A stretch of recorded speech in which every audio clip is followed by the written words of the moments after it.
Bonjour les élèves, on va voir avec vous dans ce vidéo la politique budgétaire. Cette séquence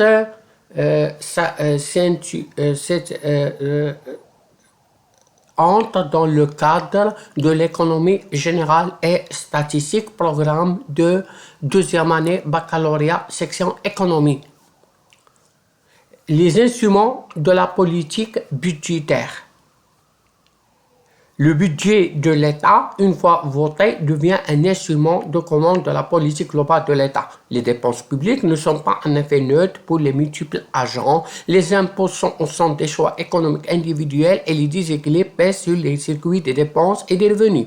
Plus précisément, l'État peut utiliser le budget par le biais de deux instruments, la politique fiscale, le maniement des taux d'imposition ainsi que l'importance respective des différents impôts est de nature, selon les circonstances, à relancer la production, accroître les dépenses, augmenter l'épargne ou inversement à freiner l'évolution de ces variables.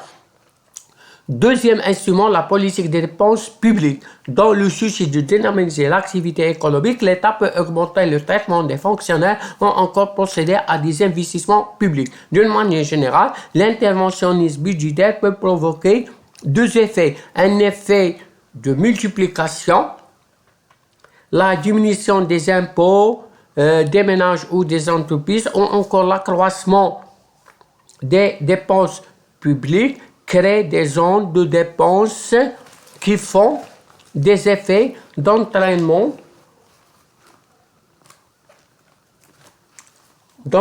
sur l'ensemble de l'économie. Sur l'ensemble de l'économie.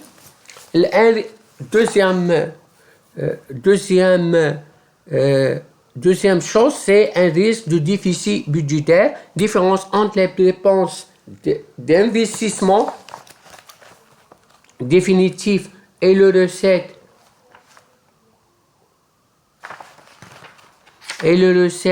définitives. Le déficit budgétaire soulève la question de son financement.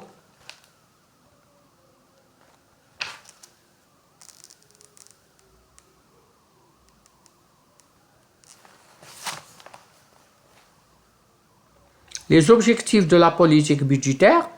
En maniant les masses de recettes et de dépenses budgétaires, l'État influe sur l'activité économique ainsi par son action sur la demande et l'offre globale.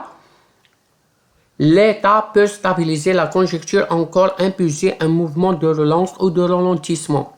On a utilisation du budget. La politique porte sur les ménages, ça veut dire distribution des revenus, répartition des revenus. Modification de la demande par une action sur les ménages. Il y a une autre action, modification des conditions de l'offre globale par une action sur les entreprises. Il y a deux actions, soutien de l'activité de l'entreprise